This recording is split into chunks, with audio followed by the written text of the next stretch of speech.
Chaque saint ou sainte qui nous est donné par Dieu et par l'Église a une mission, celle de nous montrer comment vivre l'Évangile dans une époque précise avec des personnes concrètes.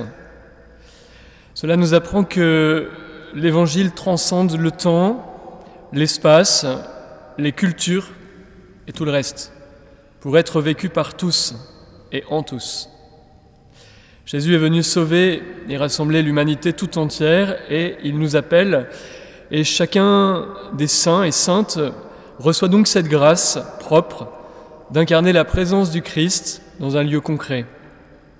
Nous donnons de découvrir que nous sommes concernés nous aussi par ce chemin de la sainteté. L'Évangile n'est pas quelque chose de lointain, mais une rencontre vivante et vivifiante avec le Seigneur qui est le même hier et aujourd'hui, et qui le sera à jamais, comme le dit la lettre aux Hébreux. C'est dans cette spécificité incarnée du XVIe siècle qu'a vécu notre père fondateur, Philippe Néri, celui qui a eu un impact sur cette transformation de Rome du XVIe. Mais c'est aussi dans cette spécificité, don de l'Esprit Saint, que Saint Philippe Néri nous est donné aujourd'hui, qu'il est donné à cette paroisse de hier. Alors, que veut-il nous montrer aujourd'hui ? En réfléchissant, il m'est venu une image, celle du jokari. Si vous vous rappelez ce que c'est qu'un jokari. On essayait de jouer l'année dernière pendant le confinement avec le frère Philippe, qui a réussi à se faire une entorse en jouant au jokari. J'aurais pu aussi. Le jokari, c'est cette petite balle qui est accrochée par un fil que l'on envoie à peu près dans tous les sens, mais qui reste accrochée à une base.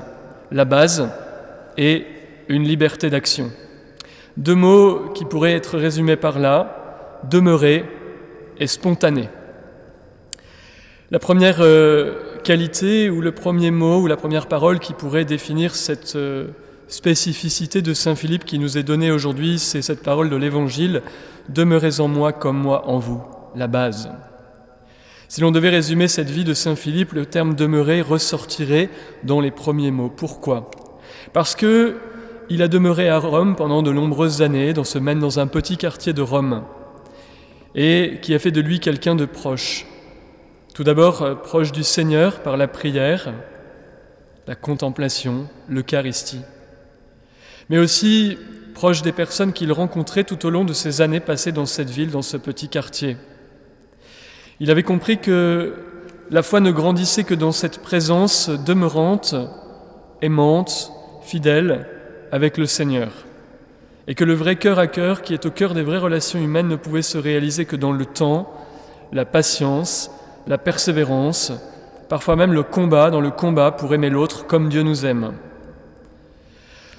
Aujourd'hui, dans un monde en perpétuel mouvement, dans une société liquide, comme elle aime à le rappeler Monseigneur Ray, notre évêque, Philippe nous apprend à prendre le contre-pied, il nous apprend à demeurer. D'abord, demeurer dans la fidélité quotidienne à notre prière, à cette vie spirituelle, mais à demeurer aussi au même endroit avec les mêmes personnes, même si nous bougeons quand même un peu. De même que la croissance humaine se fait dans le temps, la croissance spirituelle se fait elle aussi dans le temps, elle demande de demeurer. Rappelons-nous cette parole de l'Évangile la parole du prologue qui ouvre l'Évangile de Jean, et le Verbe s'est fait chair et il a demeuré parmi nous. Littéralement, il a planté sa tente parmi nous, il est là. Et il nous apprend à le découvrir. Demeurer avec Saint Philippe, c'est un défi pour nous, car la société présente la nouveauté, le mouvement, parfois la bougeotte, comme un chemin de salut. Sauf que si cette nouveauté peut être nécessaire, parce que nous avons besoin aussi, elle peut vite demeurer ou rester une fuite, une illusion. Saint Philippe, par sa vie, par ses fondations qu'il a portée de sa prière fidèle, lui, notre Père fondateur, nous encourage à demeurer fidèle, à comprendre que la véritable vocation du disciple du Christ consiste à le rencontrer dans cette fidélité de tous les jours, parfois même dans la répétition. Demeurez en moi comme moi en vous, et vous porterez du fruit, le fruit qui demeure encore aujourd'hui. C'est la base de mon jokari, vous comprendrez. La deuxième chose qui caractérise Saint Philippe, c'est sa spontanéité.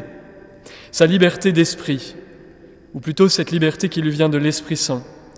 Si l'on devait définir Saint Philippe par une autre parole de Dieu, on pourrait reprendre au chapitre 3 de Saint Jean, Jésus s'adressant à Nicodème en lui disant « L'Esprit souffle où il veut, et tu entends sa voix, mais tu ne sais ni d'où il vient, ni où il va. » C'est cette liberté de l'Esprit qui nous fait sortir des sentiers battus, qui a animé Saint Philippe.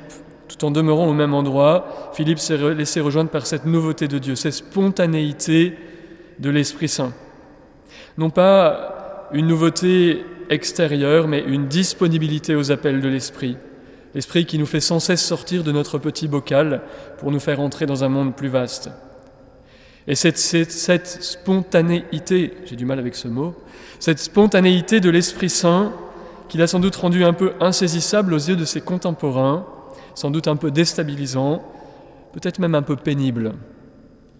Surtout pour ceux qui aiment la structure. Saint Philippe nous montre, alors il ne remettait pas en cause toute structure, mais cette liberté. Il nous montre le visage du Christ qui regarde en avant, qui ne se laisse pas enfermer, mais qui écoute ce que l'Esprit lui inspire.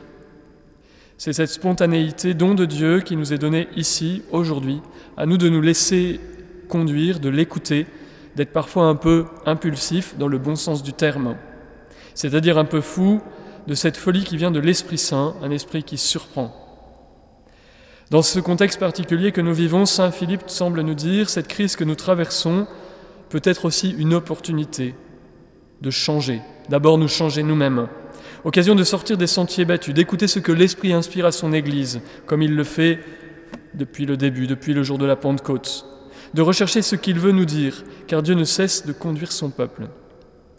Demandons de vivre de cette spiritualité du jokari, ou plutôt de demeurer dans cette spontanéité de l'Esprit, comprenant que nous sommes appelés nous aussi, à l'exemple de Saint Philippe, à le suivre, à suivre le Seigneur et à être des témoins de l'Évangile qui portent du fruit. Amen.